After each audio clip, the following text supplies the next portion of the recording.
Halo, kumada Mang Lur? Damang hati ya pastinya. Oke, langsung aja kita gaskan ke kasusnya. Masih dalam rangka membahas kasus-kasus requestan kamu nih. Kali ini Akang akan membawa kalian ke Amerika Serikat untuk bertemu dengan gadis cantik dan model dewasa bernama Emily Sander. Bisa dibilang kasus ini kasus yang sangat menyedihkan dan gak patut dicontoh di kehidupan nyata ya Lur. Tapi sebelum itu jangan lupa like, comment, subscribe, serta nyalain lonceng notifikasinya nih, supaya kalau ada video baru, kamu bisa jadi orang yang pertama tahu nih.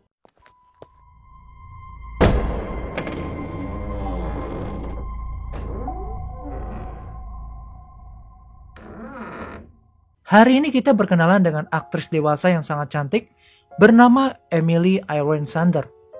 Ia lahir pada 26 Februari 1989 di daerah Olet, Kansas, Amerika. Emily merupakan seorang mahasiswi nih, berusia 18 tahun yang berkuliah di Butler Community College yang sangat aktif dalam bidang koreografer dan merupakan gadis paling mandiri di kampusnya. Dia pun juga diam-diam mendaftarkan dirinya sebagai model di sebuah situs dewasa. Hanya sebagian teman-teman dekatnya aja nih yang mengetahui pekerjaan Emily yang sebenarnya. Sebagai model dewasa, Emily ini ternyata juga menggunakan nama samaran yaitu Zoe Zen. Jadi ya supaya nggak dikenali keluarganya dan orang-orang terdekatnya. Profesi ini pun ia geluti lantaran karena ia terbiasa hidup mewah dan nggak suka dengan kemiskinan.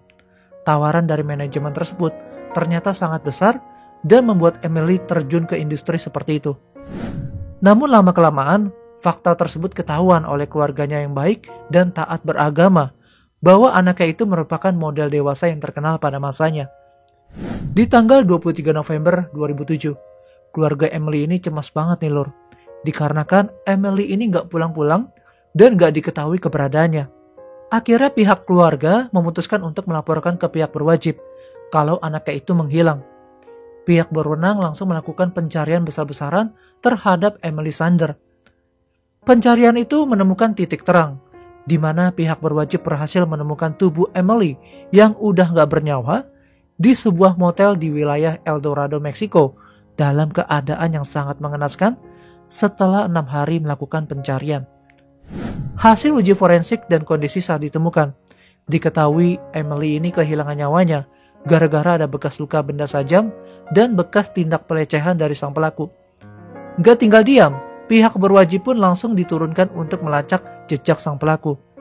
Investigasi mereka membuahkan hasil, di mana ada beberapa saksi mata yang sempat melihat Emily meninggalkan sebuah bar di El Dorado Timur pada tanggal 23 November 2007. Mobil Emily Sander pun ditemukan masih diparkir di depan bar, dan itu merupakan hari di mana Emily masih terlihat dalam keadaan hidup. Akan tetapi walaupun laporan orang hilangnya masih di hari yang sama di tanggal 23 November 2007, Akang pun ya juga bakalan khawatir sih ya, karena kan anak sendiri. Dan pas ditelepon sama keluarganya ini ternyata nggak diangkat-angkat dan gak seperti biasanya, gak ada kabar sama sekali. Dari hasil penyelidikan, saat di bar, Emily Sander ini ternyata gak sendirian ya Lur. Ternyata Emily sedang bersama dengan pria yang bernama Israel Morales yang berusia 24 tahun dan merupakan pemuda asal Meksiko yang pindah ke Amerika. Pihak berwajib juga menemukan bekas darah di motel tempat Morales menginap yang kebetulan lokasinya itu berdekatan banget dengan restoran Italia di mana tempat Morales ini bekerja sebagai pelayan. Motel tersebut juga berjarak sekitar 50 mil dari bar, tempat di mana Emily ini terakhir kali dilihat. Diduga kuat juga, ternyata Morales ini menculik Emily dengan mobil yang disewa pada hari itu dan kemudian dibawa ke motel. Pihak berwajib berhasil menemukan mobil sewaan Morales yang ditinggalkan di Verno, wilayah Texas pada tanggal 27 November 2007.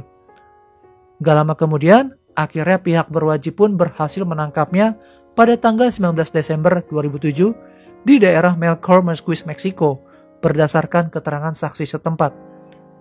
Saat ditangkap, ternyata ya dia lagi berduaan dengan pacarnya yang bernama Victoria Martins yang berusia 16 tahun dan saat itu sedang mengandung loh.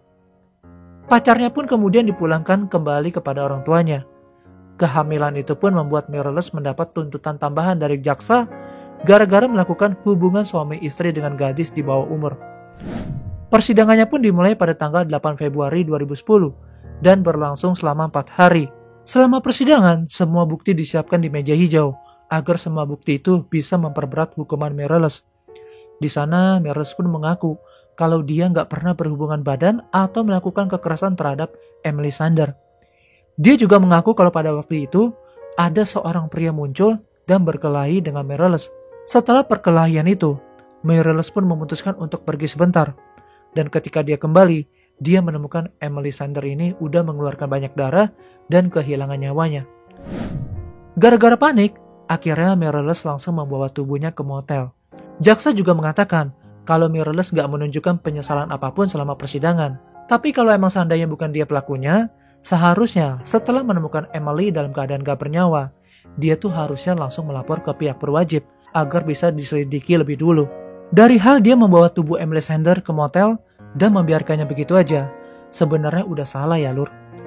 Saksi lainnya yaitu pacarnya sendiri yang bernama Victoria Martins juga mengaku kalau pada waktu itu Meirelles mengaku kepada dirinya kalau dia habis membunuh seorang perempuan bernama Emily Sander. Raut wajahnya juga terlihat gelisah dan ketakutan ketika sedang membicarakan pembunuhan tersebut. Setelah didesak untuk mengaku, akhirnya Meirelles mengakui perbuatannya. Motif di balik pembunuhan ini ternyata sangat simpel sekali loh lur. Cuma gara-gara dia mengetahui kalau Emily Sander ini cantik dan merupakan aktris dewasa. Makanya dia kira Emily ini bisa langsung disetubuhi. Namun nyatanya enggak ya lur. Walaupun Emily berprofesi seperti itu, dia tetap gak mau melakukan hubungan terlarang tersebut terhadap orang yang gak dikenal. Karena kesal dan Emily gak mau diajak berhubungan, Meirelles pun langsung menghabisinya. Meirelles juga membawanya ke motel di sebelah restoran Itali, di mana dia bekerja sebagai pelayan. Di sana dia langsung meletakkan tubuh Emily dan membuang barang-barang bukti berupa kabel telepon yang digunakan untuk mencekik tubuh korban dan pisau yang digunakan untuk menikam. Dia juga mengaku kalau dia menghabisi Emily di lorong-lorong dekat bar yang sangat sepi. Meirelles kemudian mengambil telepon yang terpasang di dalam bar dan langsung mencekiknya hingga kehabisan nafas.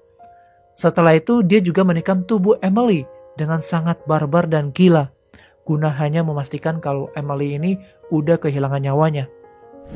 Tanggal 31 Maret 2010, dia pun dinyatakan bersalah karena melakukan pelecehan dan penghabisan nyawa. Meirelles pun dijatuhi hukuman seumur hidup tanpa kemungkinan pembebasan bersyarat. Mungkin segitu dulu ya kisah hari ini, walaupun memang kasusnya agak pendek, tapi akan mencoba untuk merisetnya sebaik mungkin.